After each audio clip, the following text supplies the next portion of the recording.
आकाशवाणी से पेश है खबरनामा।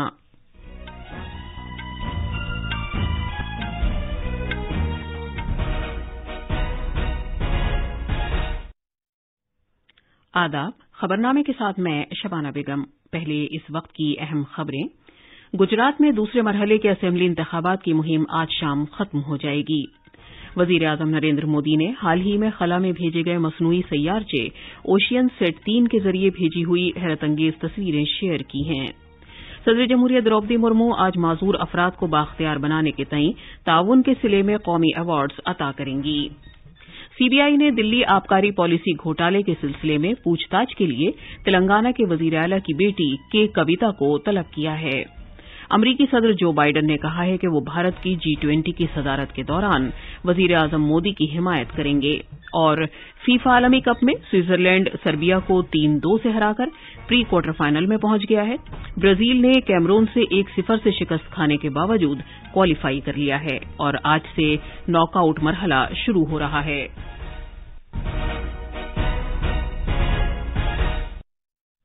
अब खबरें तफसील से।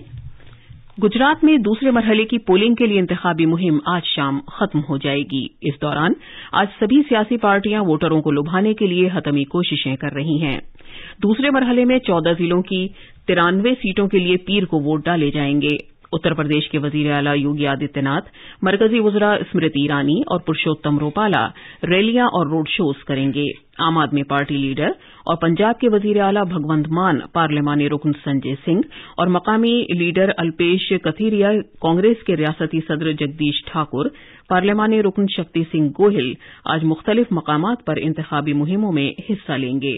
पेश है एक रिपोर्ट। गुजरात असेंबली इंतखाबात के पहले और दूसरे मरहले में 2,51,00,000 वोटर्स 833 उम्मीदवारों की सियासी किस्मत का फैसला करेंगे। इस मरहले में बीजेपी और आम आदमी पार्टी ने सभी 93 सीटों पर उम्मीदवार खड़े किए हैं, जबकि कांग्रेस ने 90 उम्मीदवार खड़े किए हैं और बकिया सीटें एनसीपी के लिए छोड़ दी हैं। 69 खातून उम्मीदवार और 285 आजाद उम्मीदवार भी इंतखाबी दौड़ में शामिल हैं। हुक्मरां बीजेपी वजीर आला भूपेंद्र पटेल, सीनियर वजीर ऋषिकेश पटेल, नीज हार्दिक पटेल और अल्पेश ठाकुर भी इंतखाबात के दूसरे मरहले के उम्मीदवार हैं। कांग्रेस के ओपोजिशन के लीडर सुखराम रथावा और जिग्नेश मवानी, आम आदमी पार्टी के लीडर भारत सिंह वखाला और भीमा भाई चौधरी भी मैदान में हैं। अहमदाबाद से खबरनामे के लिए मानिस प्रतिम शर्मा की रिपोर्ट। वजीर आजम नरेंद्र मोदी ने मसनूई सैयारचे ओशियन सेट 3 के जरिए भेजी गई कुछ तस्वीरों को शेयर किया है। ये सैयारचा हाल ही में खला में भेजा गया था।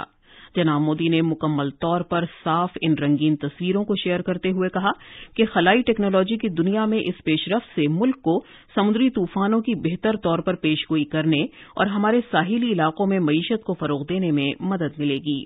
ओशियन सेट 3 का कोड नाम EOS 06 है।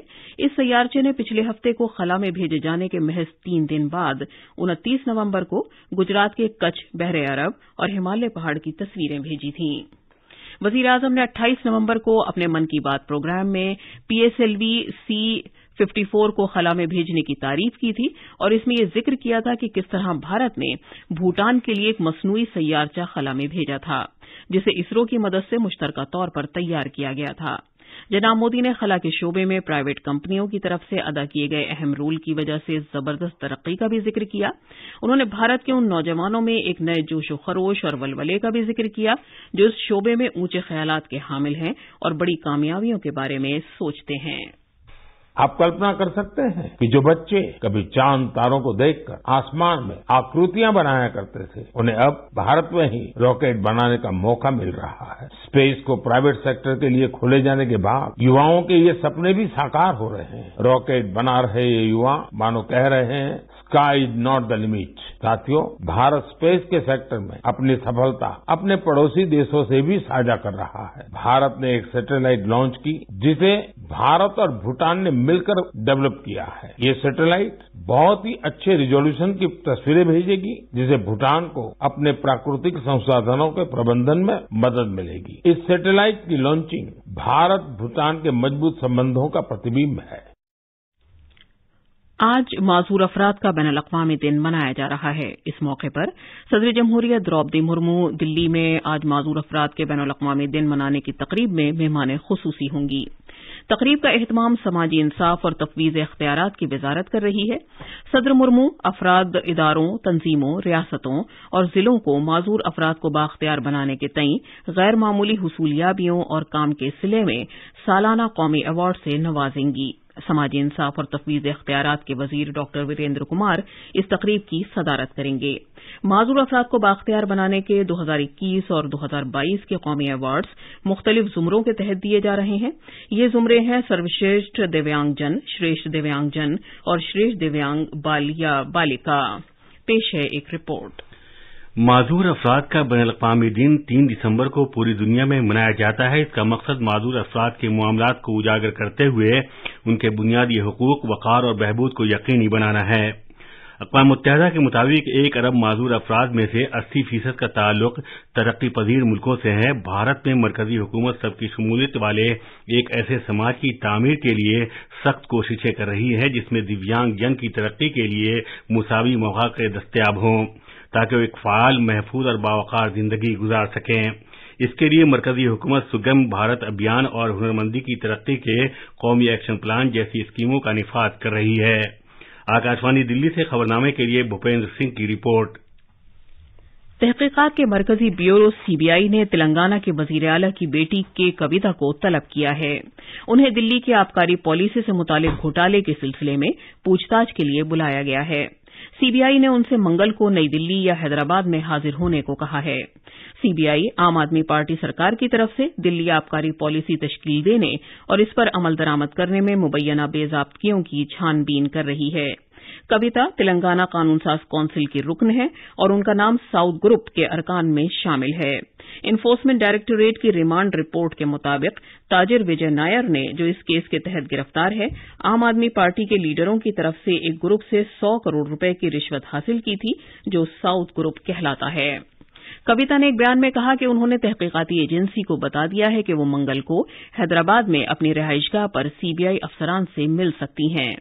ये खबरनामा आकाशवाणी से नश्र किया जा रहा है।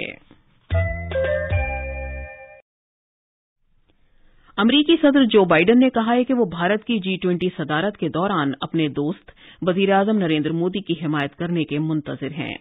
भारत को अमरीका का एक अहम शिराकतदार करार देते हुए सदर बाइडेन ने कहा कि दोनों मुल्क एक साथ मिलकर मुश्तरक चैलेंजों जैसे माहौलियात, तवानाई और खुराक के बहरान से निपटेंगे और एक पायदार और सबकी शमूलियत पर मबनी तरक्की की राह पर आगे बढ़ेंगे। भारत ने इस माह की 1 तारीख को बाज़ाब्ता तौर पर G20 सदारत संभाली है जो 1 बरस तक जारी रहेगी। आकाशवाणी आज डॉक्टर राजेंद्र प्रसाद मेमोरियल सालाना लेक्चर नश्र करेगा। लोकसभा स्पीकर ओम बिरला इस मौके पर खिताब करेंगे। ये लेक्चर ऑल इंडिया रेडियो के सभी नेटवर्क्स पर रात 9:30 बजे नश्र किया जाएगा। सामीन 100.1 FM gold, 102.6 FM rainbow, all India radio के प्राइमरी चैनलों, Twitter @AIR news alert, news on AIR official YouTube channel और न्यूज ऑन AIR ऐप पर सुन सकते हैं। दूरदर्शन न्यूज आज रात 10:30 बजे doctor Rajendra Prasad memorial lecture को टेलीकास्ट करेगा। भारत की आजादी के 75 साल मुकम्मल होने के मौके पर इस साल का मौजू है अमृतकाल में भारतीयता। आकाशवाणी का प्रतिष्ठित कार्यक्रम डॉक्टर राजेंद्र प्रसाद स्मारक व्याख्यान इस वर्ष का विषय है अमृतकाल में भारतीयता, विविध रंगी सांस्कृतिक विरासत का सम्मान। वक्ता माननीय लोकसभा अध्यक्ष श्री ओम बिरला। तमिलनाडु का भरतनाट्यम हो या केरल का कथकली या लखनऊ जयपुर का कथक हो या फिर असम का बिहू हो, ऐसी सभी शास्त्रीय और लोक कलाओं ने सामाजिक ताने बाने को मजबूत किया है। इनके जरिए हम एक रहे हैं। सुनना ना भूलें 3 दिसंबर को रात 9:30 बजे आकाशवाणी के राष्ट्रीय नेटवर्क पर। मरकज के ज़ेर इंतजाम इलाके जम्मू कश्मीर इंतजामिया की मेरा कस्बा मेरा फख्र दोयम मुहिम के हिस्से के तौर पर जम्मू डेवलपमेंट अथॉरिटी JDA ने JDA असासों की मुंतकिली, गिरवी रखने की इजाजत की दरख्वास्त और बयानामे पर अमल करने की इजाजत की दरख्वास्त के लिए ई खिदमात शुरू की हैं। जम्मू के हमारे नामानिगार ने बताया है कि ये खिदमात शहरियों को शफाफ और मौसर खिदमात उनके घर पर फराहम करने के जम्मू कश्मीर सरकार के अज़्म का हिस्सा है। कोयले की वजारत ने कहा है कि इस बरस अप्रैल से नवंबर के दौरान कोयले की रिकॉर्ड पैदावार और सप्लाई हुई है। पिछले बरस की इसी मुद्दत के दौरान 447.54 मिलियन टन पैदावार के मुकाबले इस बरस इसी मुद्दत में कोयले की पैदावार में 17.13% का इजाफा हुआ और ये बढ़कर 524.20 मिलियन टन हो गया। कोल इंडिया लिमिटेड ने खबर दी है कि नवंबर के महीने तक पिछले साल की इसी मुद्दत के दौरान 353.41 मिलियन टन के मुकाबले इस बरस नवंबर में कोयले की पैदावार 412.63 मिलियन टन हुई है, जो कि 16.76% का इजाफा है। भारतीय रेलवे की आमदनी में इस बरस अप्रैल से नवंबर के दरमियान मुसाफिर जुमरे में 76% का इजाफा हुआ है। इस मुद्दत के दौरान रेलवे ने पिछले बरस की इसी मुद्दत के दौरान 24,631 करोड़ रुपए के महसूलात के मुकाबले 43,000 करोड़ रुपए से ज्यादा की आमदनी की है। आसाब पर असरअंदाज होने वाली नशीली अशिया की रोकथाम से मुतालिक भारत की कौमी एजेंसी एनएडीए एथलीट्स की मदद के लिए ऐप्स तैयार कर रही है कि वो ऐसी दवाओं का फर्क कर सकें जिसमें ममनुआ मादे शामिल किए गए हों। नई दिल्ली में शमूलियत से मुतालिक कॉन्फ्रेंस में शिरकत करते हुए एनएडीए की डायरेक्टर जनरल और सीईओ रितु सेन ने बताया कि नशीले मादों के इस्तेमाल की रोकथाम का प्रोग्राम एक शमूलियत वाला प्रोग्राम है और जिस्मानी माजूर एथलीट्स इसमें तवज्जो का मरकज हैं। दिल्ली म्यूनिसिपल कॉरपोरेशन के कल होने वाले चुनाव की तैयारियों के मद्देनजर आज दिल्ली के सरकारी स्कूल बंद रहेंगे। एक ऐलाननामे में डायरेक्टोरेट ऑफ एजुकेशन ने कहा है कि कौमी राजधानी के सरकारी स्कूल महीने के दूसरे शनिचर 10 दिसंबर को खुले रहेंगे। पाकिस्तान में एक हमले में एक शख्स हलाक और एक सिक्योरिटी गार्ड जख्मी हो गया। जनूबी वजीरिस्तान में आज लड़कियों के स्कूल पर दहशतगर्दों ने फायरिंग कर दी। यह हमला जनूबी वजीरिस्तान जिले के आजम वरसक इलाके में लड़कियों के आर्मी पब्लिक स्कूल पर किया गया। स्कूल में वालिदैन के दिन की तकरीब मनाई जा रही थी कि दहशतगर्दों ने करीब की एक पहाड़ी से गोली चलाना शुरू कर दी। अखबार डॉन के मुताबिक स्कूल के अंदर मौजूद तलबा और वालिदैन समेत किसी भी शख्स को इस हमले में कोई नुकसान नहीं पहुंचा। एक पुलिस अफसर ने बताया कि अलबत्ता हलाक होने वाले शख्स के उस वक्त गोली जब वो स्कूल के करीब से गुजर रहा था गोली लगी। जख्मी सिक्योरिटी गार्ड को फौरन अस्पताल ले जाया गया। फीफा आलमी कप में कल रात रास अबूद के स्टेडियम 974 में खेले गए ग्रुप जी के एक मैच में स्विट्जरलैंड ने सर्बिया को 3-2 से हराकर प्री क्वार्टर फाइनल में जगह बना ली है। लोसेल स्टेडियम में खेले गए ग्रुप जी के एक दूसरे मैच में कैमरून ने ब्राजील को 1-0 से शिकस्त दी। अलबत्ता वो ग्रुप 16 के मरहले में पहुंचने में नाकाम रहा। ब्राजील ग्रुप मरहले के 2 मैच जीतकर पहले ही प्री क्वार्टर फाइनल में पहुंच चुका है। प्री क्वार्टर फाइनल आज से शुरू हो रहा है, जिसका पहला मैच नीदरलैंड और अमरीका के दरमियान खेला जाएगा। और अब अखबारात के आईने के साथ हैं आसिया मैमूना। शुक्रिया शबाना।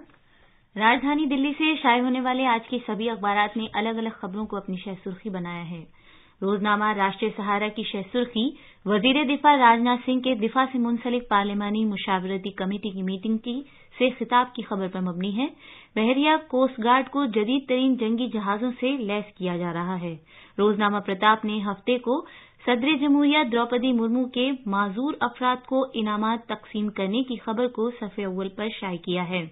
माजूर अफराद को बाइख्तियार बनाने के लिए ये कौमी अवार्ड साल 2021-22 के लिए 21 जुमरों में दिए जा रहे हैं। रोजनामा मिनाब की शह सुर्खी G20 में भारत की सदारत के आगाज के सिलसिले में है। वहीं अखबार ने इसी सिलसिले में वजीर खारजा डॉक्टर एस जयशंकर के इस बयान को नुमायां तौर पर पेश किया है। G20 बड़ी जिम्मेदारी, आलमी बुहरानों और चैलेंजों को मिलकर हल करने पर जोर दिया जाएगा। आखिर में खास खबरें एक बार फिर। गुजरात में दूसरे मरहले के असेंबली इंतखाबात की मुहिम आज शाम खत्म हो जाएगी। वजीर आजम नरेंद्र मोदी ने हाल ही में खला में भेजे गए मसनूई सैयारचे ओशियन सेट 3 के जरिए भेजी हुई हैरतअंगेज तस्वीरें शेयर की हैं। सदर जमहूरिया द्रौपदी मुर्मू आज माजूर अफराद को बाख्तियार बनाने के तय ताउन के सिले में कौमी अवार्ड्स अता करेंगी। सीबीआई ने दिल्ली आबकारी पॉलिसी घोटाले के सिलसिले में पूछताछ के लिए तेलंगाना के वजीर आला की बेटी के कविता को तलब किया है। अमरीकी सदर जो बाइडेन ने कहा है कि वो भारत की G20 की सदारत के दौरान वजीर आजम मोदी की हिमायत करेंगे। और फीफा आलमी कप में स्विट्जरलैंड सर्बिया को 3-2 से हराकर प्री क्वार्टर फाइनल में पहुंच गया है। ब्राजील ने कैमरून से 1-0 से शिकस्त खाने के बावजूद क्वालीफाई कर लिया है और आज से नॉकआउट मरहला शुरू हो रहा है। इसके साथ ही खबरनामा खत्म हुआ।